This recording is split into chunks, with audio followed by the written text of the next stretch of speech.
Are you not entertained? Are you not entertained? Is this not why you are here? I think that's our cue. Who loves the Gladiator? We're back. We're here. Are we back? Episode 15, Prime Minds. A little bit of a different time, but the same channel. We are going to come at you, I think, with a very special guest, and I think he's across seas. If he can make it, we'll see. But nevertheless, it is a Prime Minds. You know us. This is me, King Dav. We're here with Gonzaga by the Dip, Vita G, and I'm afraid Nosy Mackin again. We know he likes hiking in the wilderness, so I don't think he's getting the signal. But we're here, guys. How you feeling? Let's go through it. It's Saturday. What's going on? Hey, this is by the dip, man. Just going good, dude. Vibing today, feeling really good about the project in particular, and just saw Thor: Love and Thunder. It was a good movie. Oh, nice. This is Vita G here. I'm stoked. It's always a little bit of a jolt when we don't do the podcast at our normal time. Like today, I was just kind of like walking around, like I feel like something's missing. So I'm glad we're. I know. Yeah, I know. The whole thing, I was like, I don't know what I'm supposed to be doing right now. So I'm just glad to be here. I think we got plenty to talk about, and looking forward to getting into it. Yeah, this is Gonzaga, and yeah, It was really weird, actually, waking up and wondering, okay, what am I going to do this morning? But ended up going to a strawberry festival, had some Euro meat grilled on the barbecue, and took a swim. Now I'm ready to talk shop with you guys, talk some CA. I know. I look forward to this, man. It threw my whole damn day off. I pretty much didn't do anything. I was just waiting all damn day for the podcast to start. And now we're here. We're 9 p.m. Eastern time for me. So after this, then my day will start. So, guys, let's get into it, man. A lot happened. Shit, let's talk about it. First of all, we had our first spaces. That was fun. That was about 2 hours. So for those that miss it, if you just find us on Prime Minds Pond on Twitter, you can catch the replay. But we did the spaces right when the pets were dropping. I think we were on air right when I got my Zivas and everybody was getting their Zivas. But before that, everybody got their pets. Let's talk about it, man. Everybody was asking when pets for a while. Now we have them. How you guys feeling about them? Love them so much. I was on the Twitter space with Squiddy as well, because he had a pet release one, but that was kind of like in the midst of when they were getting released. So like some people had them, some people didn't. But I've just been enjoying pets a lot. I think the lower price point is just a lot more enjoyable, allows you a lot more flexibility. I've been doing a bunch of trades. I just think trading when you don't, when you have such a lower value asset is just a ton of fun. And it's been cool to interact with people, just like, hey, what do you need? People who I don't normally DM with, or now we're reaching out, we're trying to get trades going. I had a 3-leg trade to try and get a Papiro. So I'm having fun with it. Oh, man, that's cool. Yeah. I've not been successful at any trades yet. Go ahead, Gonzaga. Oh, I was just going to say, yeah, it's kind of opened my world a little bit, because I have a bunch of, one of each family, but I've only been sporting the Karkadon. But then I got a geckoid that was Arcane Keymaster, and so I was looking at all my different champions, and I have an Arcane Keymaster, and so I was like, damn, I'm gonna start sporting this one. Okay. Yeah, Dip, man. how you feeling, man? What you up to? Yep. Yeah, it gave us some time. I'm glad, because at the drop, you really just excited just to have the pets in your wallets, and you haven't done time to think and to strategize and to really make your plan. Well, this past weekend and this week, I've found out a lot of strategies that's going to help me. Right now, all my primes have a matching pet. Who knows how that's going to go? We don't know the attributes. We don't know what their utility is yet. But yeah, man, just been very digitally looking at the rarity of these things, like personality and all that, and keeping me busy. I like it. How did you? So already, the pets dropped when? What's today? Saturday. Pets dropped Wednesday. How'd you get them all matching already? Did you do trades? Did you buy them on OS? Like, what'd you do to get all matching? Yeah, I traded. I traded with a lot of people actually, and shout out to all those people who took those trades from me. And I had something they needed as well.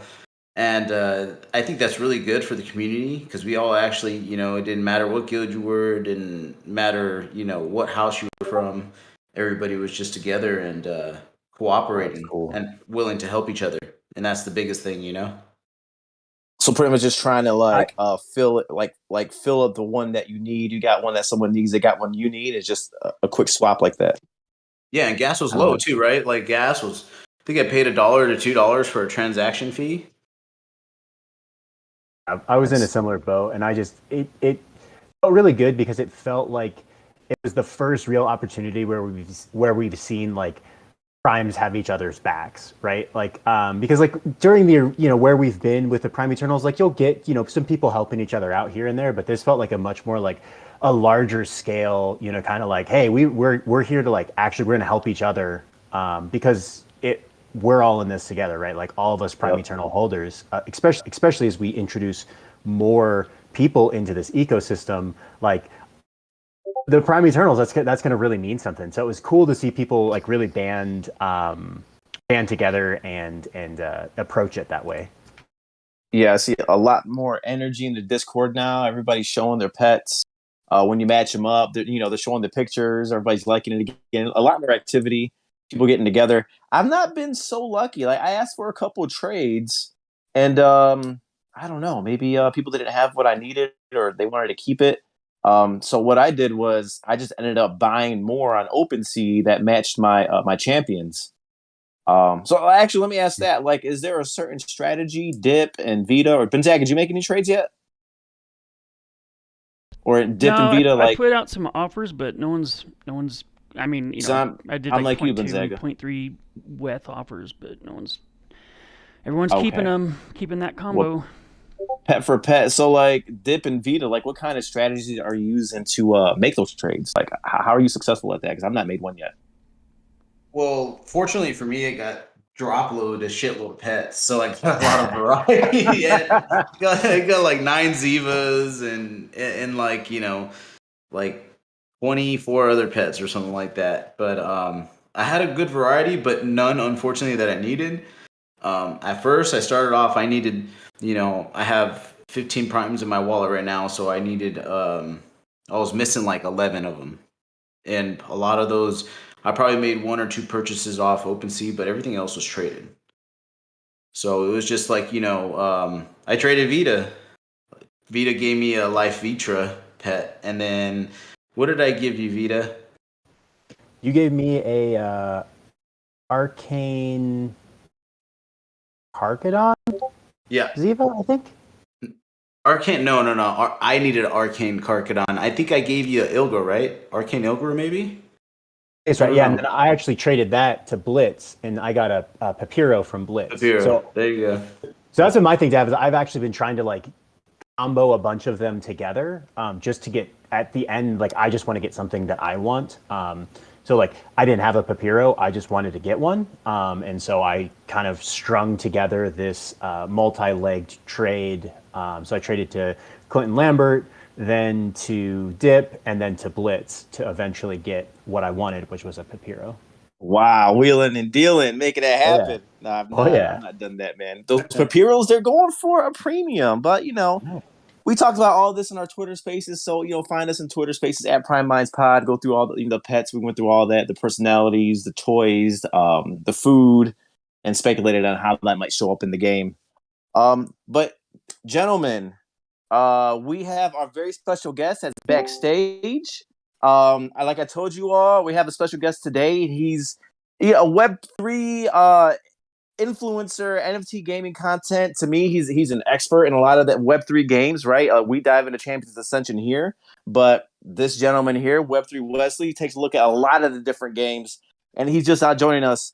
Wesley, how you doing this day? I'm not sure what time it is for you, but for me, it's evening. How you doing today? I'm good, thanks. Yeah, it's a nice morning here. I'm in Japan, so it's just after 10 a.m. actually. Oh, nice.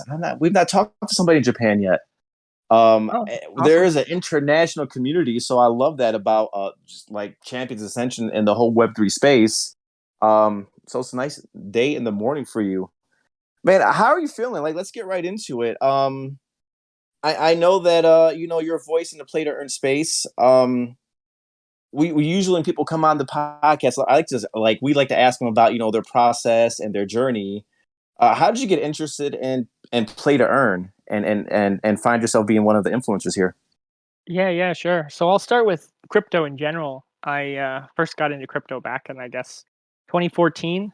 I was mining little bits of random altcoins and Bitcoin in my basement out of a computer I built in an old milk crate so it would get lots of airflow on my spare computer parts.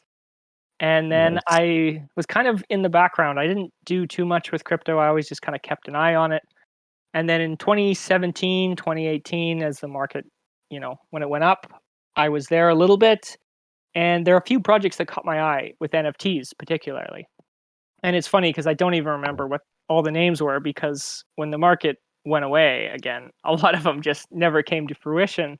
But there was one particular NFT card game that caught my attention. And I remember calling my buddy. I was like, wow, this is a really cool use for crypto because I like collectibles, right? So I thought like having these NFT trading cards was a really cool idea. And I didn't realize it at the time, but that was when I was introduced to play to earn because they had the mechanics or they had speculated on the mechanics that would become kind of play to earn. So I didn't really get into it until I got involved with Axie Infinity just, I guess, a year and a half ago at the start of 2021. I'd been watching it for a little bit and I thought, you know what, this is cool. I like Pokemon. I like crypto. This NFT thing, here we go again. And I was like, okay, let's dive into this. And as I did, I just started the YouTube channel at the same time and it all kind of took off from there. Wow. So were you into technology early, like setting up the hardware for the mining and all that? Like, were you kind of into that? So I just have always been a gamer. I think that's why the play to earn NFT meets gaming suits well. So me and some buddies I was in university at that time in 2014 and we had some spare computer parts from our gaming rigs and we just like, you know what, let's get one more GPU, one more graphics card and let's throw these together. Because at that time, that was kind of right when you started to need dedicated parts for mining, but people were still mostly just doing it with spare computer parts. It drove the price of graphics cards and certain computer parts up quite a lot, continued to do so into 2018, really. But we were just using spare parts. So I'm not like a programmer. I'm not that technical that way, but I've been building my own gaming computers for a long time just because it's been a hobby of mine. And we had spare parts, put them together and went from there. Yeah, that's how I started too. To be actually, and even talking about milk crate for a computer case, I did that as well. Yeah, just so I could play StarCraft Brood Wars. Got to get my gaming fix. Had a good airflow, huh? Yeah, it was pretty funny when I have an old photo of it. I'll have to share that sometime. Nice. Yeah. So you were kind of in crypto early. I know I heard about like just Bitcoin, like kind of around that time, but not the other altcoins, not NFTs. I didn't hear about NFTs. Like I'm a holder now, obviously, like we all are. I haven't heard. Maybe it's been a little bit over a year since I heard about NFTs. But it looks like you heard about those early too. And this seems like it's one of the first bear markets since NFTs came and got big. And now there's like a bear market. But do you see it? Like, what do you think the future of NFTs are? And like, do you see it coming back to where it was? And what is the NFT industry? What do you think it'll be kind of changing to in the future? That's an interesting question because in my point of view, I do think we're going to get back to where we were more or less. In my opinion, there's going to be a lot of projects that don't. Of course, it happens every cycle, right? There's going to be projects that just fade into the night. But I do think there will be projects with strong communities that will come back. But if you talk about a long horizon, like if we talk about over the next 10 years, I do think we're going to see a lot more uses for NFTs as well. Because I would love to see it make it more into everyone's daily life. The things you can do with, just as an example, like putting a car as an NFT for the ownership, for licensing, for insurance. There are so many practical applications for NFTs, and we've touched on them as gaming and as collectibles and as Kickstarter funds, right? People are doing them for fundraisers, but we haven't really broken into the average Joe's everyday life. And I do think we will eventually get there because there's so many applications for NFTs that they can be used in other ways. Mm-hmm. And I think the reason why a lot of us are here, I think the very next one, I'm sure you believe the same thing, is gaming, right? Like video games. Yeah. I think probably because it shows ownership, things like that, right? You know, you buy the asset, you can play it in the game, you can keep it and sell it. That's interesting, right? We're kind of in the beginning stages of it, right? I'm waiting for CA to come out. The folks here, I'm sure you are too. I'm sure there's other games, right? The Prime Minds here, like us here, where we're really deep into Champions Ascension. I guess a couple things. Like, do you see other games that are coming up on the horizon that you're interested in? Because you cover a lot of different games. And how does that compare to Champions Ascension? Yeah, sure. So I see a lot of games because, as you said, I'm watching quite a few, and I won't drop 1,000 names, but different genres. Like, especially, I just made a video on shooters because I've been seeing a lot of shooters coming up. Shrapnel is an example I'm really excited for. I'm also working with a project, Kairi and Terra. They're making a Japanese RPG that I'm quite excited for.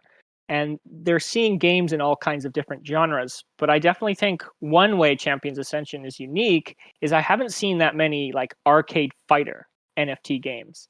And I think Champions Ascension was definitely the first one on my radar with some potential as well, which gives them a bit of a head start in this genre. Because as we know from other video games, there's never one video game that dominates. Right? There's no, like, Call of Duty is not the dominating video game. It's just a headliner in the shooter space. It doesn't really draw much attention away from the people that want to play FIFA or that want to play racing games, right? And I think we're going to see, as this genre progresses, we're going to see more of these hard-hitting games in different traditional game genres, right? And I think Champion Ascension is finding itself in a nice niche for this kind of headlining fighter game. Yeah. I think we're excited about the fighting game too. I think that's why I always like the fighting games. I remember Street Fighter back in the day, you know, 1-on-1 and things like that. That's kind of what drew me to this. I missed the whole Axie Infinity run. You know, I heard about it. We talked about it on this podcast already too. Is like some of us were looking to get into Axie, but it was kind of late. It was kind of expensive. You know, not to say that Champions isn't the same thing, but I think it was a little bit better to be early and waiting for it to come. And I know you started off covering Axie. You know, I went back, watched some of your videos, so you do a great job there. What types of things, like how does Axie Infinity relate to Champions Ascension? And like what types of things can Champions Ascension do? I don't want to say better, but like take the good things and translate it to Champions Ascension. Yeah, well, I think... Compare the two. Yeah, sure. Mm-hmm. I think in my mind, the biggest overlap when it comes to it is breeding, because Axie Infinity's breeding model was so integral to the whole system, and Champions Ascension and many NFT games have added breeding in, and I think that has a lot to do with people being used to it from Axie Infinity. But other than that, I mean, I would say breeding and tokenomics are kind of where the overlap is the most, right? Because a lot of systems also use a similar 2-token system. I mean, Champions Ascension is getting into a lot more tokens, which I like. I think that makes things more complicated, but also it allows for a lot more flexibility the way you run your economy. But essentially, it does boil down to there's going to be a main reward token for winning the games and more of a governance token. And that's how a lot of these models work. And I think in a lot of ways, you can draw comparisons between that and what Axie Infinity did. I think that the breeding models are very similar. One of the troubles we had with Axie Infinity is as the breeding grew exponentially, the player base, the supply was just increasing so fast. The demand was not increasing because the players were not increasing as fast, and the price of the NFTs just tanked. And I think that's a lesson that a lot of other games are trying to learn. And it's something that as Champions Ascension, I think we won't know until it starts and we see how they balance things. But I can already see with like the death and resurrection, it's one of the ways they're going to try and counter this, right? So there are ways to actually lower the supply of NFTs rather than only being able to increase the supply forever. Right. Wesley, I was going to just follow up with that. First off, I do want to say Web3 Westley, formerly Axie Infinity, is actually the reason why I am in Champions Ascension at all. I was watching your YouTube stream on that when you announced, the Gleam contest and getting whitelisted for this. So you have a ton of my appreciation. It's a huge honor for me to be able to talk to you. So really appreciate that.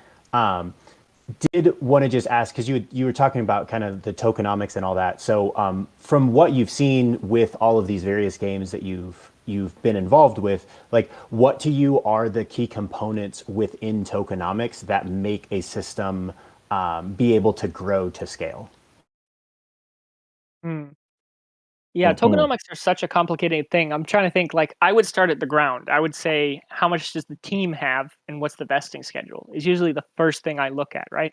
Because if the vesting schedule is a little bit ridiculous at the start, you can see some people getting wrecked right away. If the supply just like doubles every month for 6 months and the inflation is huge and the early investors get all pissed off and the community starts flooding, like it seems unimportant if the game is so much fun, but if you piss off all your early investors and the marketing turns sour, like all these things kind of work together. So I think even though people want to treat NFT games as games, and I see a lot of this in the Twitter community lately, like everyone wants them just to be fun and that's all that matters. But if it's not sustainable, if they don't have the foundations of the economy well laid out, I think they're just going to upset the early community because a lot of people are getting into this as an investment as well, especially when you're paying a hefty premium for some of these NFTs and they have to be treated a bit differently than a traditional game.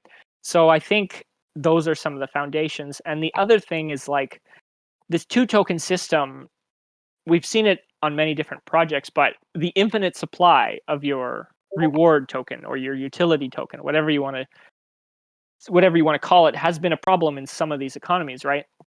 And we saw with SLP, I've always said SLP was going to trend to zero with the way it was laid out. And some people laughed at me when it was like 7 cents going to 30. And I was like, just wait, watch what happens. Because unless they add more utility for this, I still think SLP is going to go to zero eventually, right?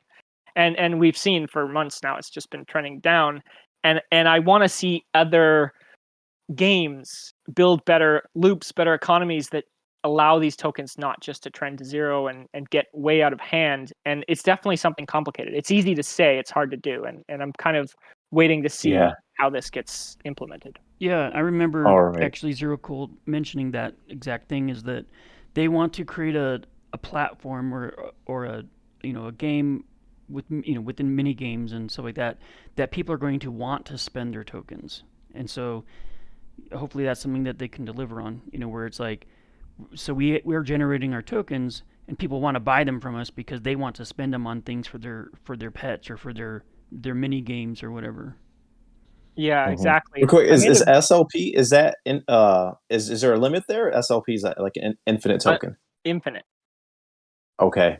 Yeah, that's a problem, right? Yeah.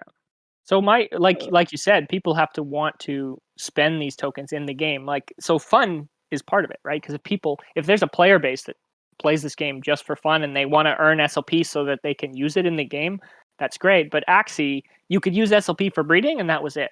They're starting to add more utility now because I think they've sort of realized that you need to be able to do something with all these tokens. You need to be able to use them in the game. There needs to be a demand for this, for people having fun with the game. But when Axie was at its peak, the only use for SLP was breeding. So people were either breeding or they were selling it. Yeah, and I think that's a good point as well, is that during this time, there's nothing to play right now. And so I know people are asking for like retroactive staking rewards, or they want to start staking and earning Messina now.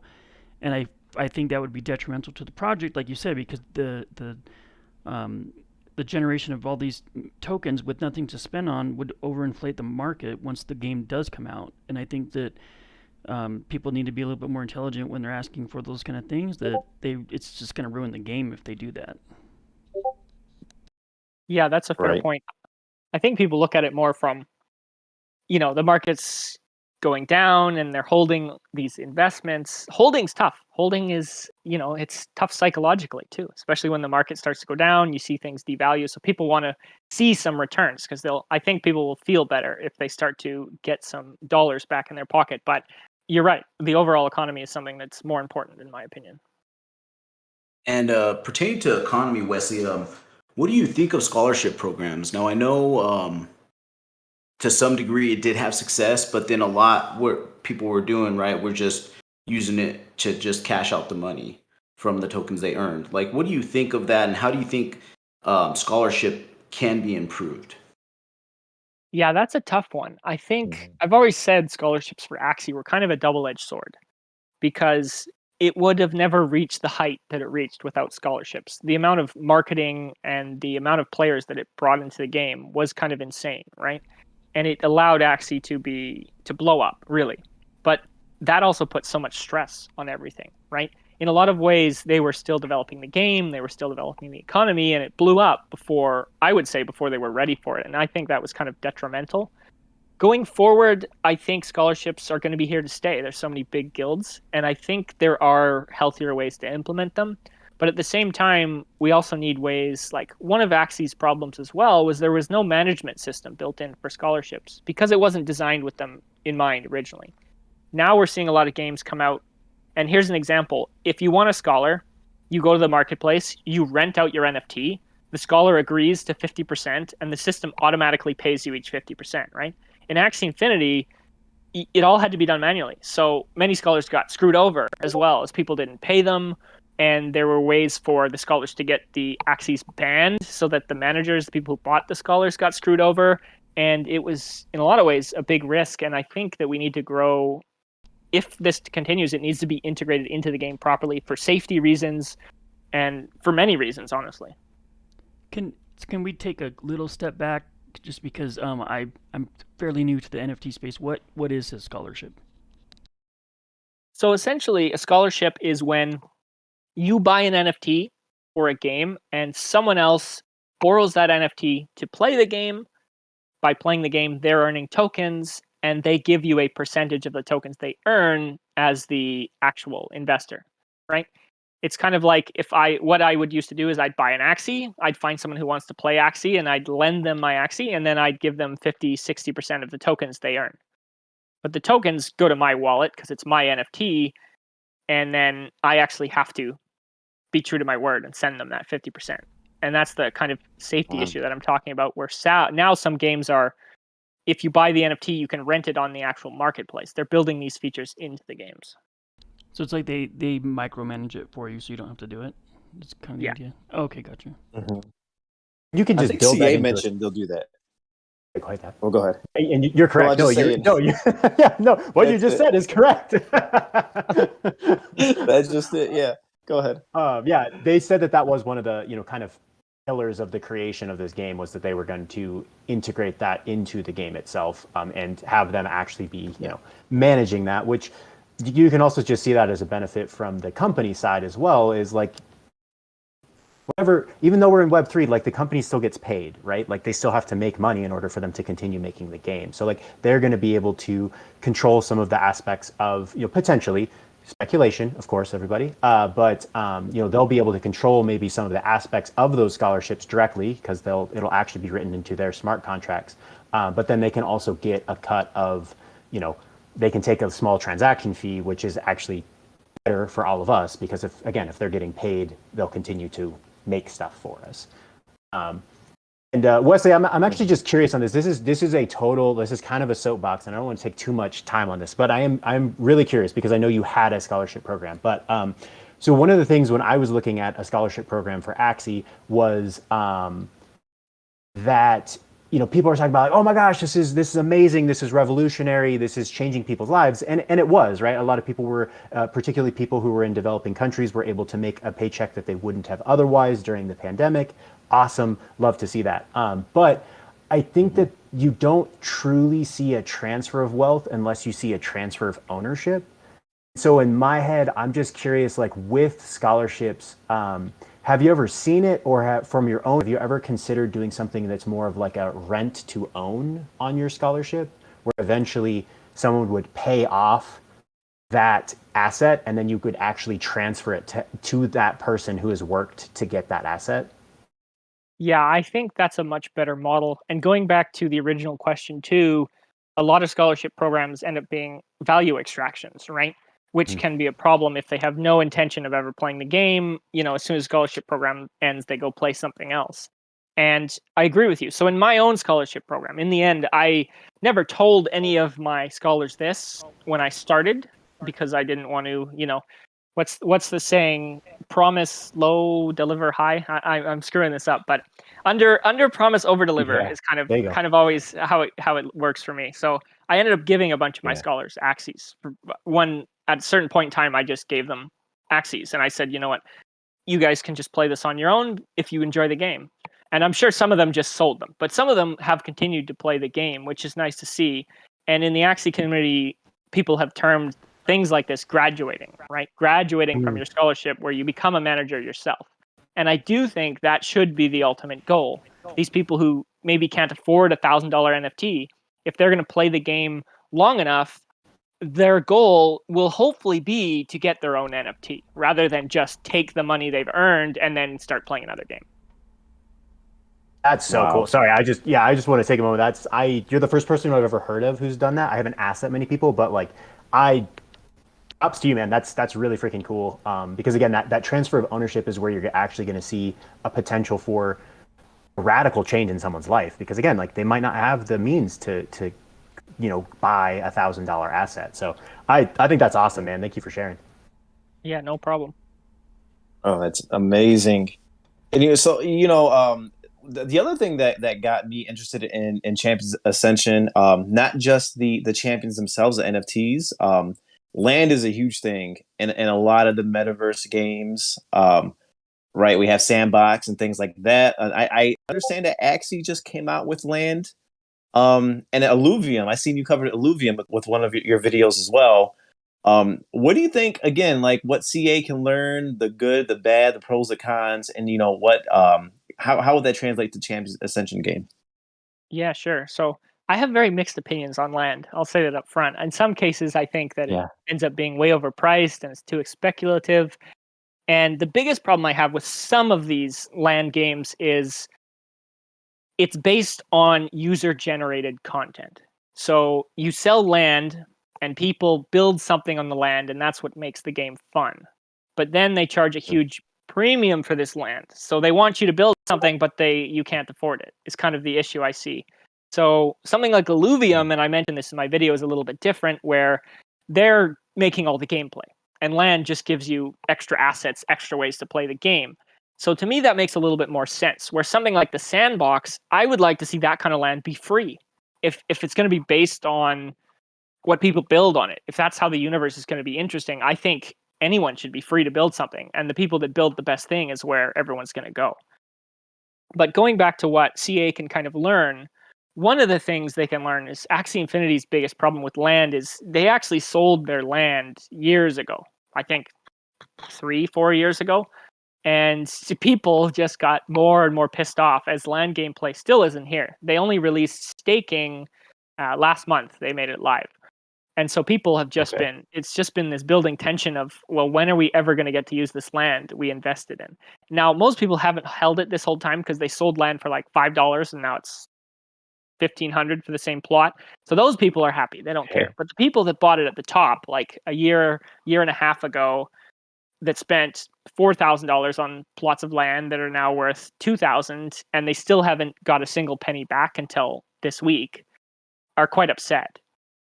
So I think, first of all, one thing you can do is don't sell the land when the gameplay is 4 years away. I mean, yes, it's a way of raising funds, but I do think if that's the goal, it should be clear. Because originally Axie Infinity, I think they just promised too much because they had to keep delaying land.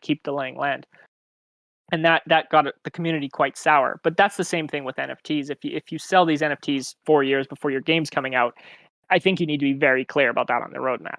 So that's one thing I would say. Right. And the other thing, I guess, we won't know because actually the gameplay, I can't think of any games right now where the land is actually a playable element. There aren't many games. It's very speculative still. Even in the Sandbox, it's very limited with what you can do so far on your land, right? And I think until we actually see games start to use these lands as a core part of the game, then we'll find out a lot more, right? Because even Illuvium's just got started with land, and who knows what's going to happen in 6 months, right? It's one of the ones I like more, but we'll have to wait and see. Right. Yeah, so I hear you saying it's the game, the land should be part of the gameplay, right? And if you're building something, if you're the one that's making the draw, like it should be free. It should be open. But with Champions Ascension, like we see that the land I'm thinking will be part of the gameplay. Building on there, you can use that as a way to generate some of these items and tools, things like that. So, kind of excited for that one. Yeah, I think Pivoting to something else. Well, go ahead. I was just going to add one thing. I think when I say user-generated content, I mean more like you think of you're building a world on the land that makes people want to play the game, rather than crafting resources to play the main game is a bit different in my mind. But if that makes sense. Yeah. That's why Champions, I think, has kind of built into the gameplay. Mhm. So excited about that one. Yeah. So Wesley, you've done an amazing job. With the talking about the Web3 space, talking about playing to earn with Axie and everything, and we see your rebranding. So amazing. I think it's a good play with this. Why? And you talked about it a little bit, right? It's like you were getting into it. What made you want to do the YouTube videos and talk about Axie to start with? So I've made some other YouTube videos in the past for a little bit about life in Japan and a little bit about other video games. And I realized that I like making video content. So when I started to get so involved with Axie Infinity, and I started to basically what I saw when I looked on YouTube, there's all these videos telling you what's the best team to play. But there weren't any videos telling you how to breed or how to manage a scholarship or all these integral parts that the big guilds were hiring managers to do and building in-house tools. And I was just like, I'm building all these spreadsheets and I'm coming up with plans and I would rather just give them away to the community because I like to promote education, right? And that was kind of the goal of the channel, is just help educate everyone in the space and share our resources and become a better community. And I already knew that I liked videos, and because I was so involved with Axie, I was like, well, I might as well make some Axie videos. Nice. Yeah, I think that's part of why we're doing it too. And you've been very successful, growing an audience, doing, growing in the space, the YouTube, I believe. And what do you think is the key to that, to you growing your audience? I think, like I said, I found a niche, first of all, that no one was covering, right? No one was giving out tutorials on how to breed and how to do a breeding loop. There were little bits and pieces, but I was giving people full spreadsheets like, here's how you could roughly calculate an ROI and how you should avoid certain mistakes. Because I was just seeing people talk about gameplay and not about all the other mechanics behind it. So first of all, like finding a niche that wasn't covered helped me a lot. And then I definitely timed it well, which was a bit lucky, right? Because I timed it just as Axie was starting to get really popular, before there were too many content creators, because after I started, the number of content creators increased quite a lot. There are quite a few now. And I think that timing with the market in general, with Bitcoin going up, with Axie Infinity becoming so popular, really helped grow the channel, because as I was making more channel and my channel was growing, the whole space was growing as well. Okay. Yeah, that kind of got the ball rolling, to say. Yeah. We're waiting for CA, the game, to come out. We talk more about the gameplay, what's going on, and maybe do deep dives like you did with Axie. So definitely inspiration. Do you? So we see YouTube, right? It's YouTube. Do you use other platforms as well? Like Twitter, I think, is big. Of course, the Discords. Does that help you grow too? Yeah, definitely. I'm in Discord a lot. I'm in a lot of different Discords for different.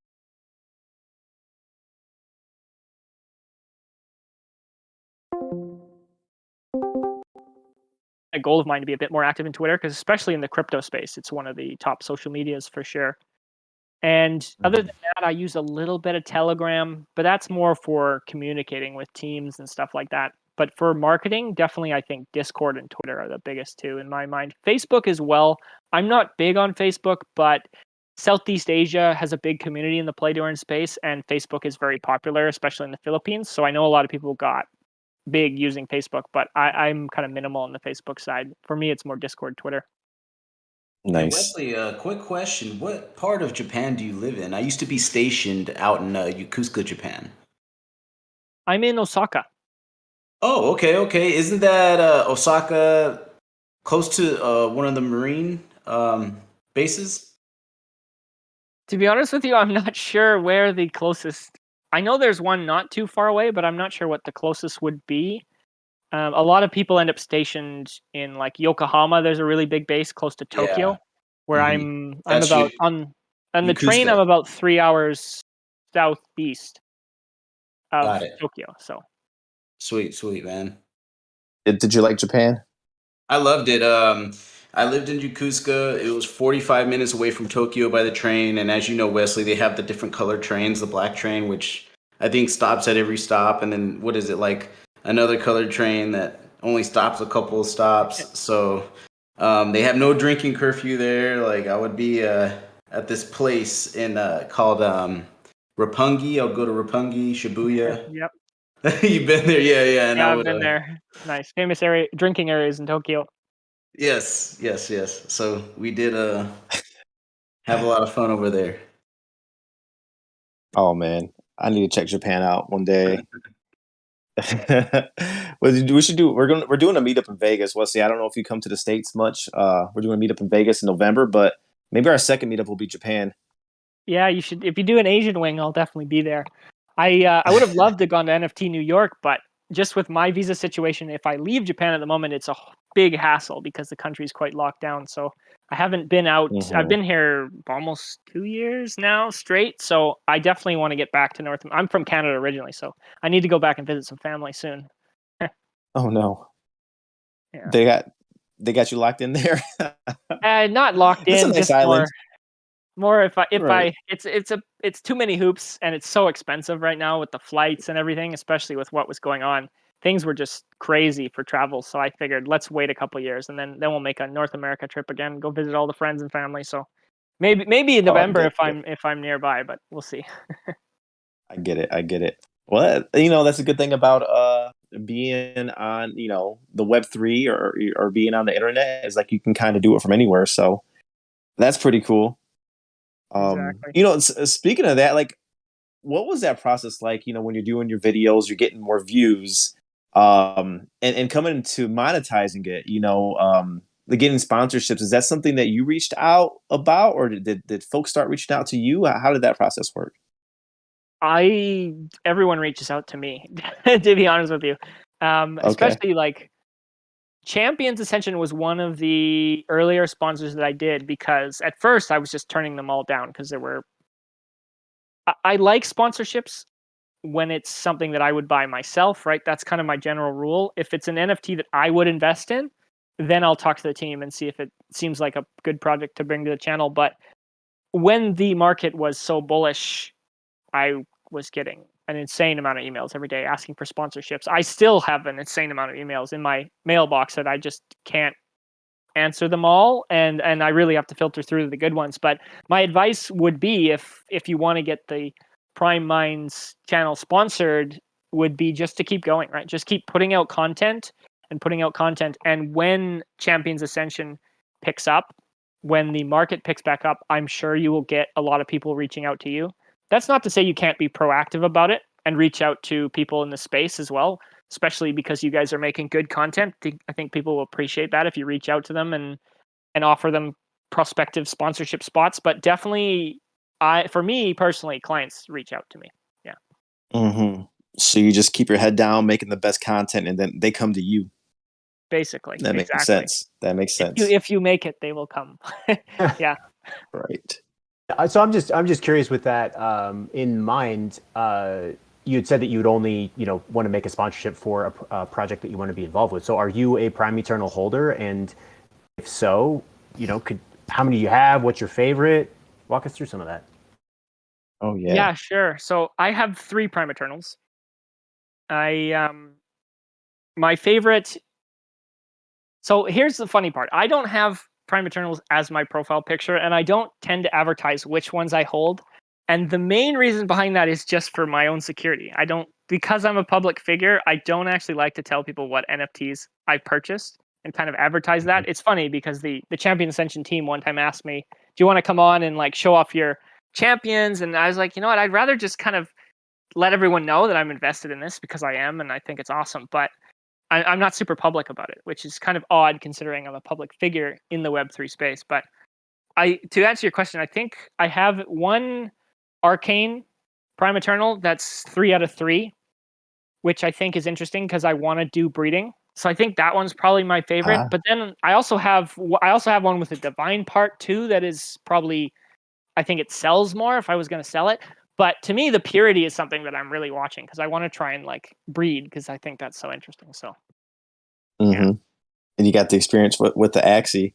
It's so funny. Is you're the exact opposite. We all have our, I know. Prime Eternal, but we're not doxed in person.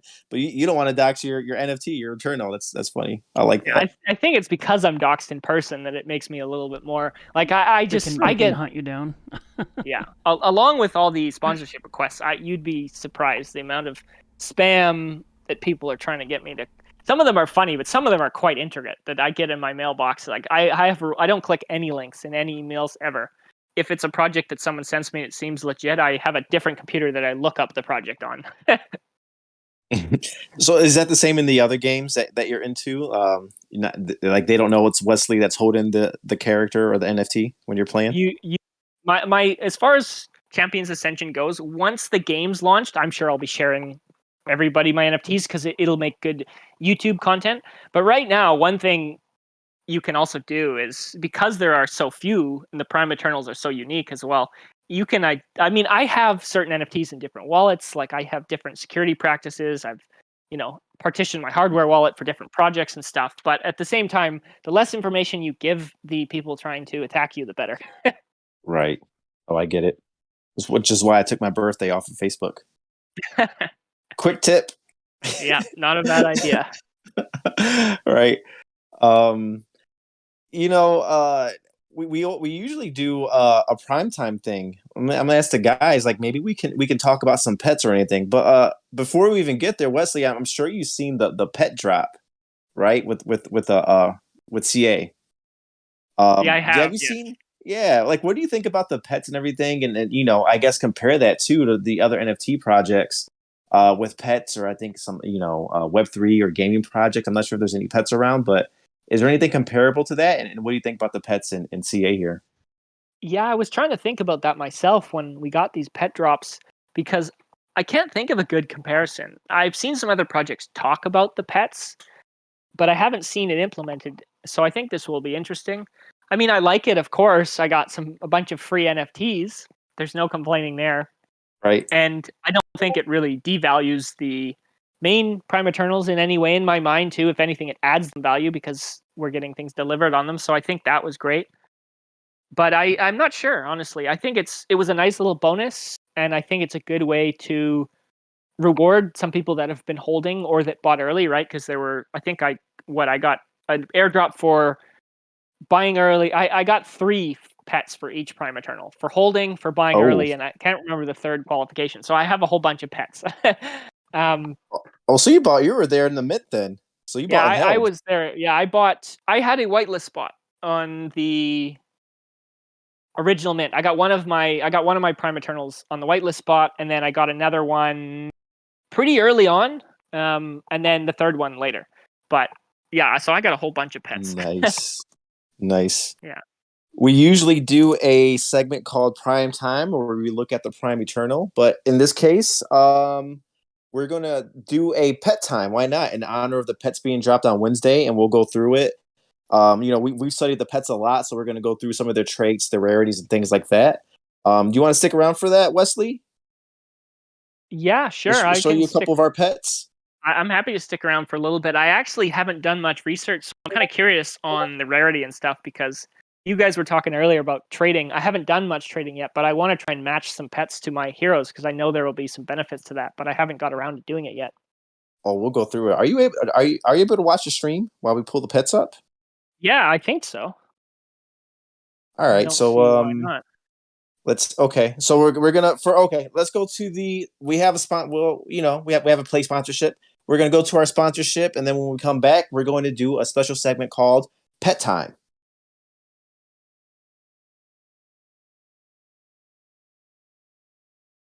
The following message is brought to you by Zintos.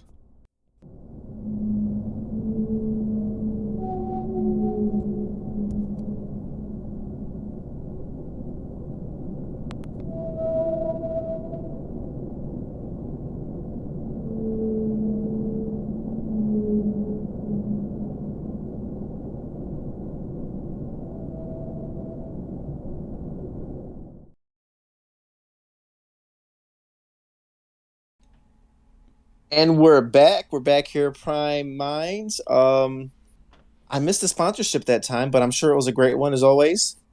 And instead of the prime time segment, we're going to jump into pet time in honor of the pets being dropped.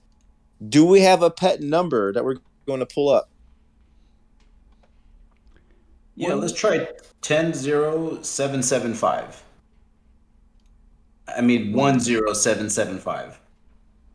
10775. And whose pet is this? This would be one of my pets I got airdropped. Right, Dep. By the dip. And this was dropped to you. Yes, this one was dropped to me right here. This is the Pet Pro. There's only about 1,000 of these, so this is like the rarest one. Except the Zeba's the special pet, but this is like the rarest one out of all of them.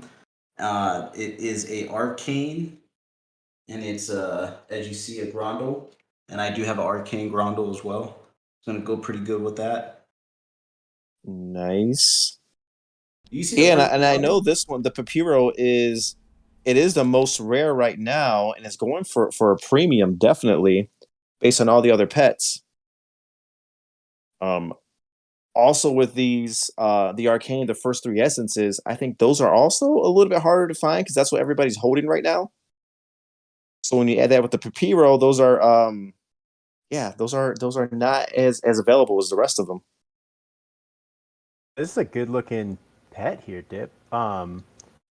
Your personality trait, your favorite toy, all that's pretty rare. You got the Whisperer ears, 5%.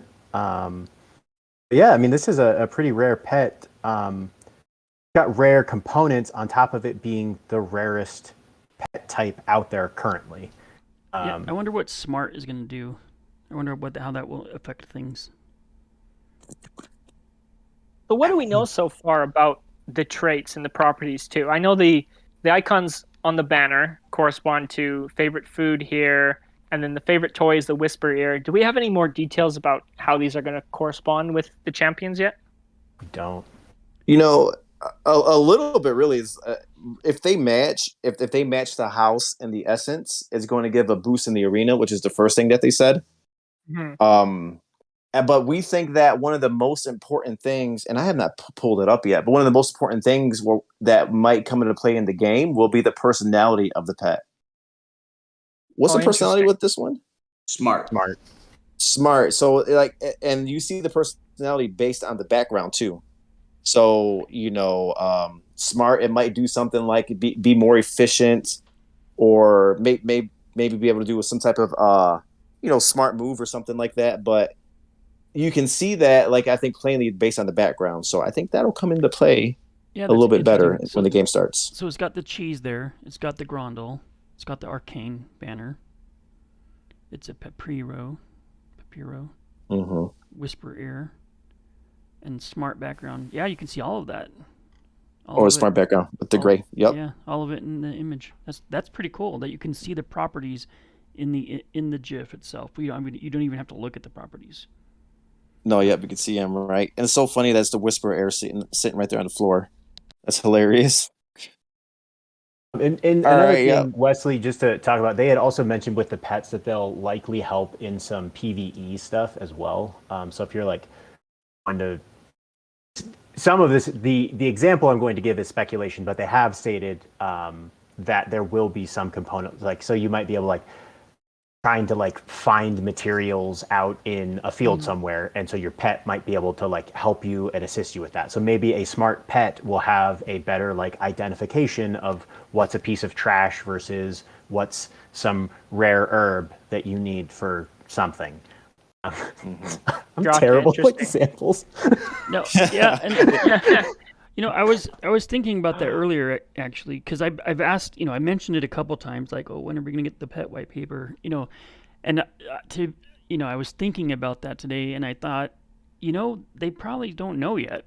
They probably have some ideas. They said, okay, let's give them these different traits, and so they probably have some inkling of what how they can be used, but they probably don't know yet themselves, so they can't really tell us if they haven't figured it out yet for themselves. Mm-hmm. Right.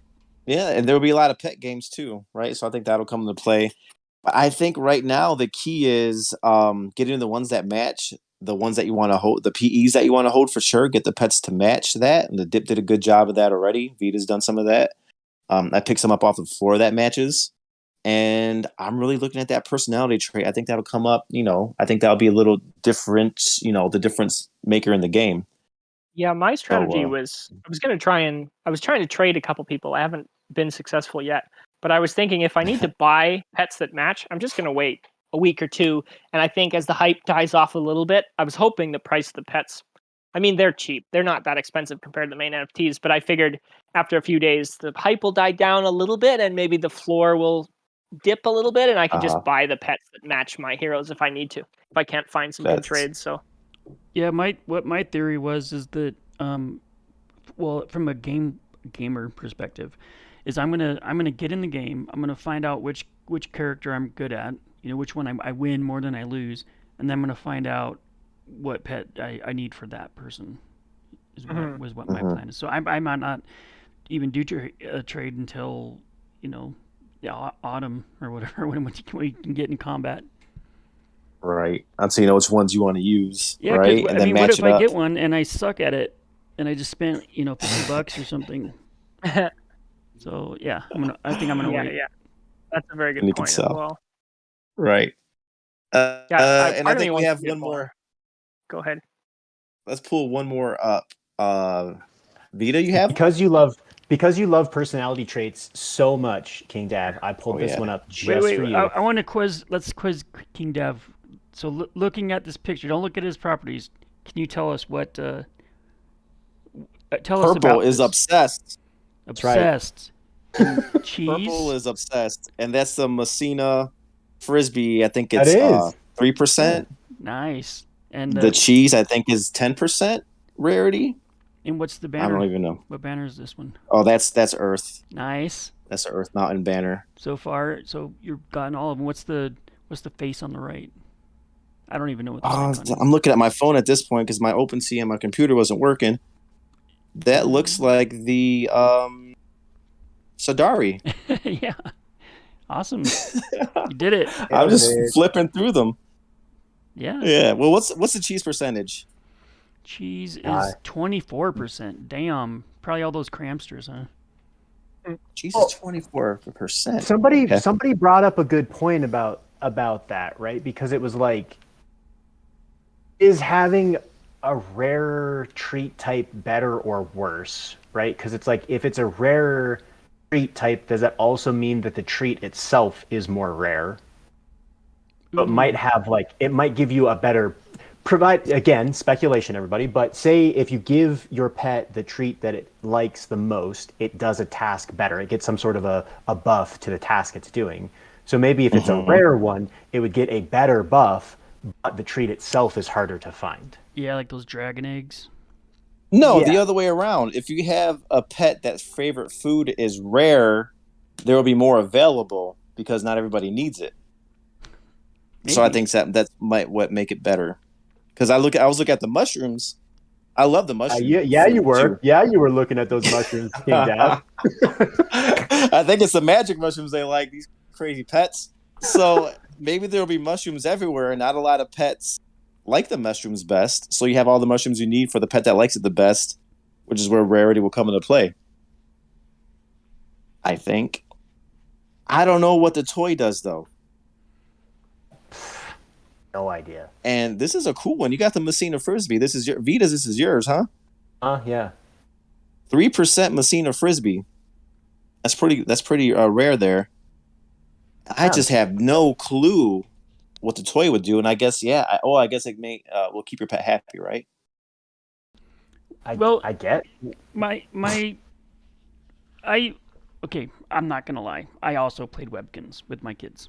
So, Webkins is this browser game where you get a pet, like a stuffed animal, at the store, and you adopt it, and then you play a bunch of mini games to get these Webkins coins, and then you like buy things for your pet, and like you can buy clothes for them, you can buy toys, and my guess, and I think Zero Cool has a similar Webkin's background, and so I think that's probably what they're leaning towards, is that maybe there's got to be some kind of happiness thing, right? So if you get them this cheesy, if they give them the food they like, if you play with them with the toy that they like, then maybe they're more productive.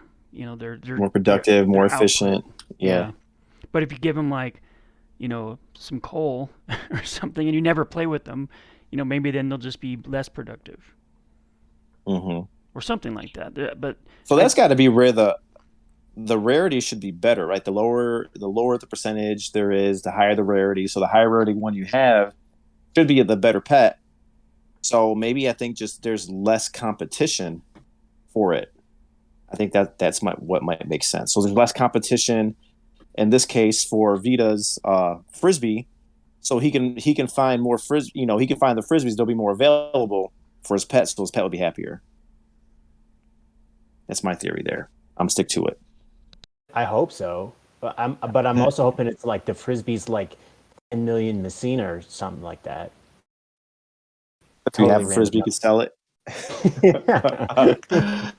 Wesley, have you ever seen anything like this in any of the games you've done where they have a toy and a favorite food? Like, is that anything that you've seen before?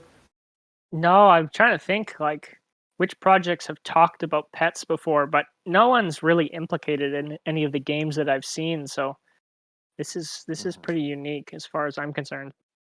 Wow. Yeah, because I was asking. We were on Spaces the other day, and I was asking people like, "What is there any other idea of pets in NFT Web3 games?" But we're just so new. This is probably the first example. So, hey, we're here for it.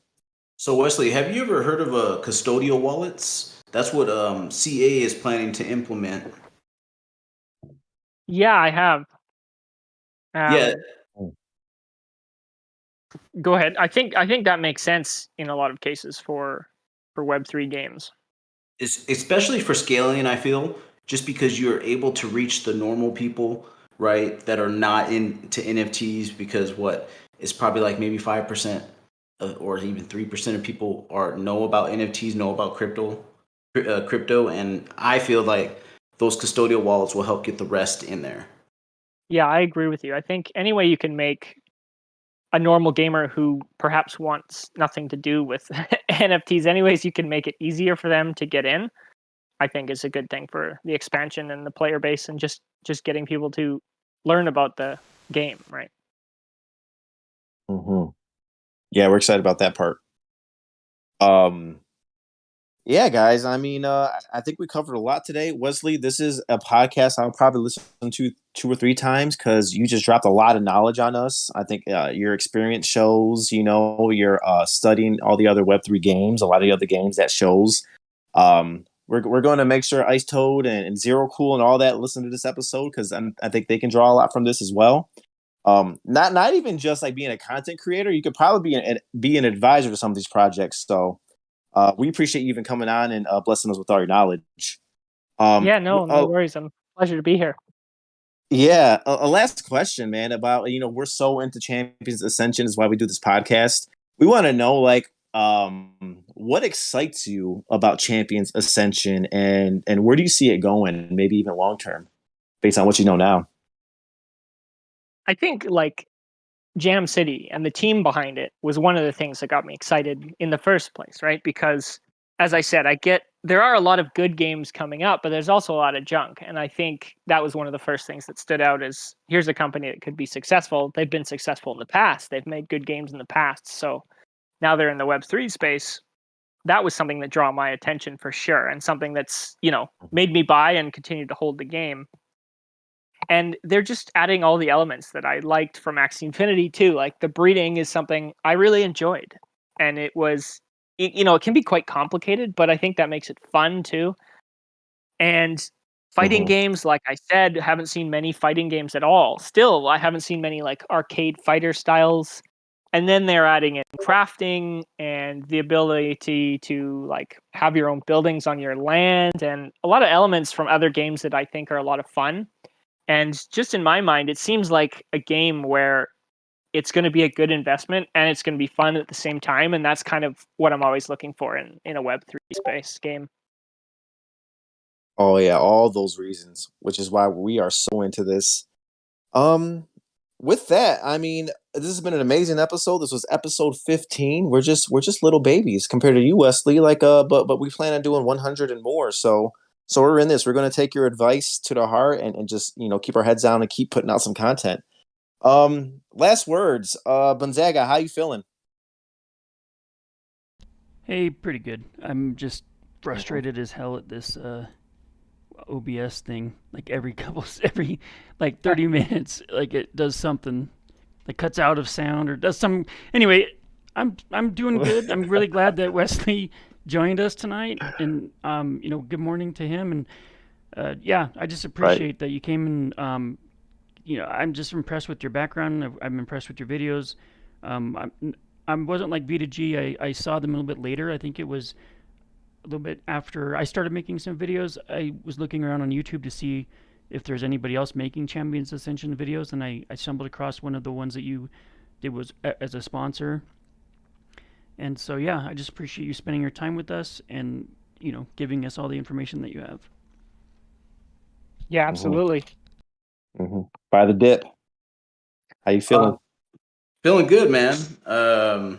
A lot of inside knowledge from Wesley that I actually took, and it was very informative, man. Just want to thank you for being on the podcast. And I'm very bullish on CA. I think the biggest thing for them is they've made big scalable games for big companies to millions of people. So I think they could do it again. Right. B to G, what do you say? It's me. I'm just stoked. A pleasure to be able to talk to Wesley, get some details from him, get a lot more experience. Of course, I always want to say thank you so much to our community. Thank you to everybody who joined with us and who's going to stream this later, or watch this later, I should say.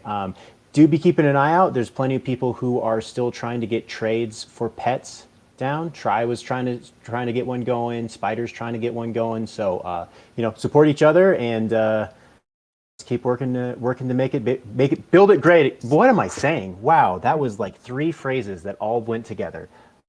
Let's continue to be an awesome community. Wow, Let's do just it. end it there. What just happened? Let's go, Vita. Let's go. No, I'm honored to have Wesley on. He's someone that was making content early, saw bear market already, kept doing the work, kept putting out good content. I mean, that's what we're doing. It's inspiration to me, inspiration to us. So I'm happy he came on. He gave us his gems and he gave us a little bit of inspiration to keep going. And that's exactly what we're doing. Wesley, we get sometimes 100 to 200. I think mostly Champions Ascensions holders tuning in, listening in. Anything you want to tell the community or anything you want to say before we sign off here? I would just tell everyone in the community to say hi if you see me in the channel, because I know I'm not super active because I'm in 100 different Discords, but I'm always there lurking and watching. And, even though bear market is tough, it'll come back. And I'm confident Champions Ascension is going to be one of the games that does well. So if you guys are as well, just, keep holding, even if prices dip again, right? If the market gets worse, if there's not news for a few weeks and the NFTs go down in value, that can be tough. But if it's something that you have conviction for, then I definitely think it's a game that could really take off. Personally, I have conviction for it, so I'll be holding, going through the same thing as well. And yeah, never hesitate to say hi. Right, we're all in it together, man. Exactly. Thank you, appreciate it, and I hope I'll see you around in Discord. With that said, this was episode 15, y'all, and just like every single time, as we know, prime minds think alike. We're out.